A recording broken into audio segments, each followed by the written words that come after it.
ঈসা আলাইহিস সালাম দাজ্জালকে মারার পরে আরেকটা প্রজাতি বের হবে, এর নাম ইয়াজুজ আর মাজুজ। নাম শুনেছেন? এই যে এই সূরার মধ্যেই আছে, এই সূরা কাহফের কথা বললাম না, সূরা কাহফের পিছনের দিকে আছে ইন্না ইয়াজুজ ওয়া মাজুজ মুফসিদুনা ফিল আরদ। যুলকারনাইন বাদশার কথা পড়বেন, তিনি এই যে দেয়াল নির্মাণ করে দিয়েছিলেন লোহা এবং তামা দিয়ে, মনে আছে, পড়েছেন? আচ্ছা, এই ইয়াজুজ আর মাজুজ যখন বের হবে পৃথিবীর পানি খেয়ে শেষ করে ফেলে দিবে একেবারে। এর এত বেশি হিংস্র হবে যে এদের সাথে লড়াই করার মতো ক্ষমতা কোনো মানুষেরই থাকবে না। এমনকি ঈসা আলাইহিস সালামেরও নয়। ঈসা আলাইহিস সালাম তুর পাহাড়ে চলে যাবেন মুসলিমদেরকে নিয়ে, তুর পাহাড়ের ভিতরে মুসলিমরা সেখানে লুকিয়ে থাকবে, পৃথিবীর মেসাকার অবস্থা হয়ে যাবে, পৃথিবীর পানি খেয়ে শেষ করে ফেলে দিবে একদম হিংস্র প্রজাতি।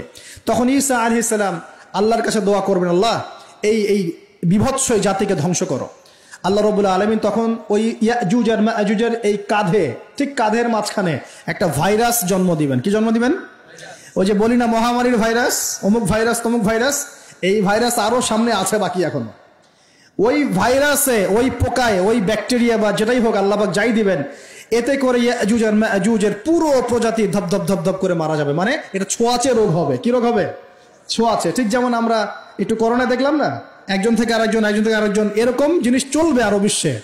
আর এখনকার নতুন রিসার্চ হচ্ছে ওই সাইবেরিয়া অঞ্চলের যে বরফগুলো আছে না, ওর নিচে এই 1 লাখ বছর, 1.5 লাখ বছর, 2 লাখ বছর আগের ভাইরাসগুলো নতুন করে জায়গা শুরু করেছে এখন।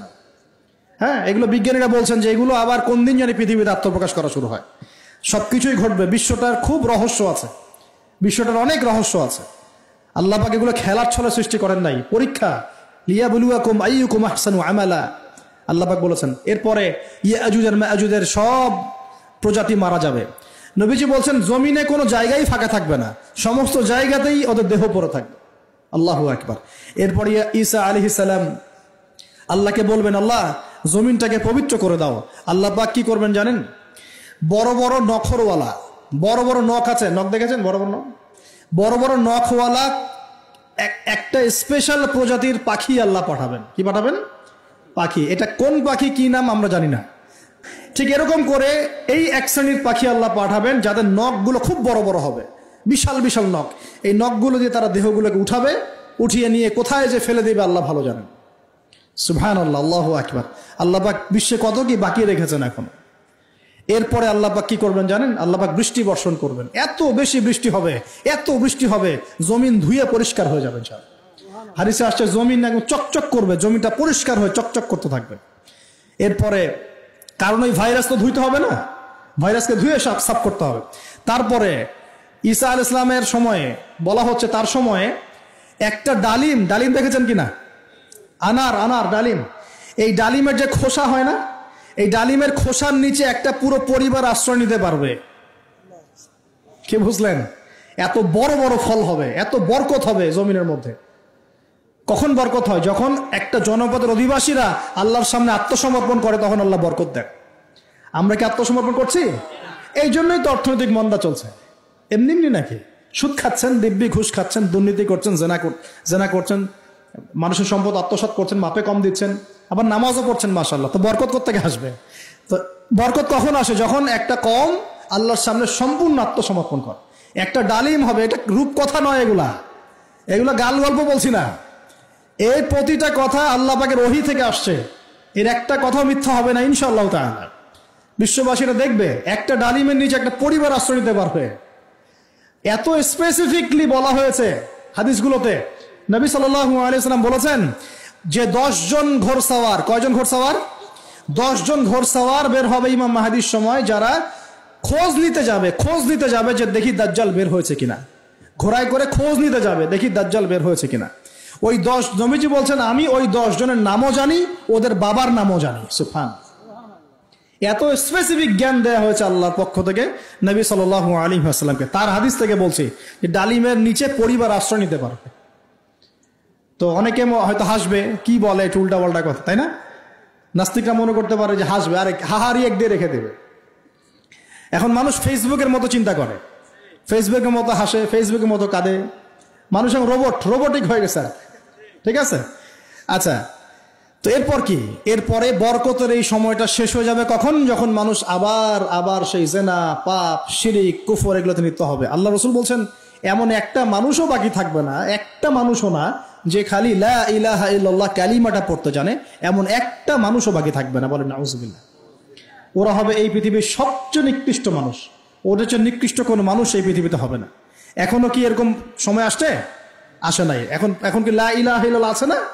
আছে, হ্যাঁ, হয়তো তার পূর্ণাঙ্গ প্রয়োগটা নাই, কিন্তু কালিমা তো আছে কিনা?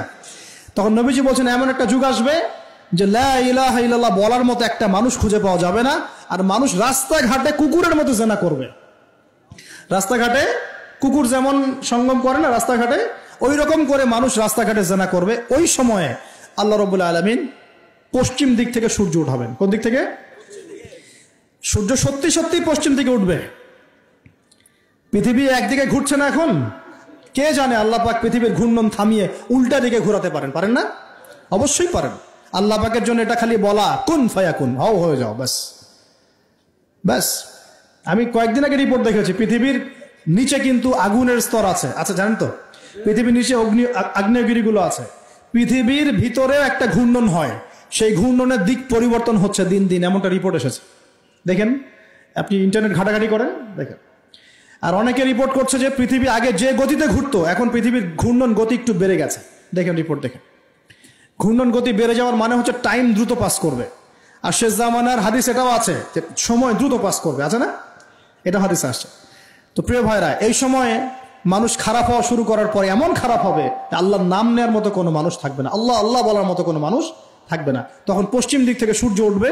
কিভাবে কিয়ামত হবে? নবীজি বলছেন একজন ব্যক্তি পানি খাওয়ার জন্য পাত্রটাকে মুখের সামনে নিবে, পানি গিলতে পারবে না, কিয়ামত হয়ে যাবে।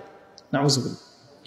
ইযা ওয়াকাআতিল ওয়াকিআ লাইসা লিওয়াকাআতিহা কাযিবা আল কারিআতু মাল কারিআ ওয়া মা আদরাকা মাল কারিআ। আছে না?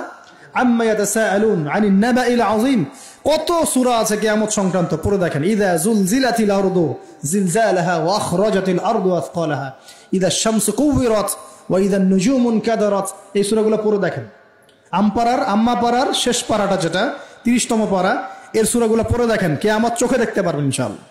সিংহায় ফুঁক দেওয়া হবে। আল্লাহ পাকের ফেরেশতার এত ক্ষমতা আল্লাহ দিয়েছেন, একটা ফুয়ে পুরো মহাবিশ্ব ধ্বংস হয়ে যাবে ইনশাআল্লাহ। চারটাখানি কথা নাকি? দ্বিতীয় ফুৎকারে আবার সবাইকে জীবিত করা হবে। এবং এই যে দুনিয়ার জীবনটা আমরা কাটাচ্ছি, এই 30, 40, 50, 60, 100 বছরের জীবন, এই জীবনের এক একটা হিসেব আল্লাহর সামনে দাঁড়িয়ে সেদিন দেওয়া লাগবে। অতএব এই দুনিয়ার জীবনটাতে প্রস্তুতি গ্রহণ করি, 5 ওয়াক্ত নামাজ পড়ি, যাকাত দেই, কালিমা বোঝার চেষ্টা করি, আল্লাহ তাওহীদ শিখি, জানি, বুঝি, নবীর সুন্নত অনুযায়ী আমল করি, হালাল খাই, পরিবার গড়ি, মানুষকে সৎ কাজের দাওয়াত দেই, অসৎ কাজে নিষেধ করি, ইসলামকে আল্লাহর জমিনে প্রতিষ্ঠা করার চেষ্টা করি।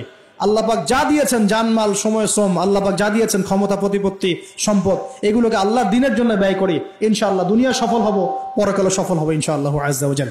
আল্লাহ পাক আমাদের সবাইকে সমকালীন ফিতনাগুলো সম্পর্কে সচেতন থাকার তৌফিক দান করুন, এবং এই রমজান, আসন্ন রমজানে পরিপূর্ণরূপে ইবাদত করার তৌফিক দান করুন, এবং এই ইবাদত এবং শিক্ষাগুলোকে সারা বছর ধরে রাখার তৌফিক দান করুন, এবং জামানা সম্পর্কে সচেতন থেকে আগামী দিনে যা হবে সেভাবে পদক্ষেপ নেওয়ার তৌফিক আল্লাহ পাক দান করুন। আমিন।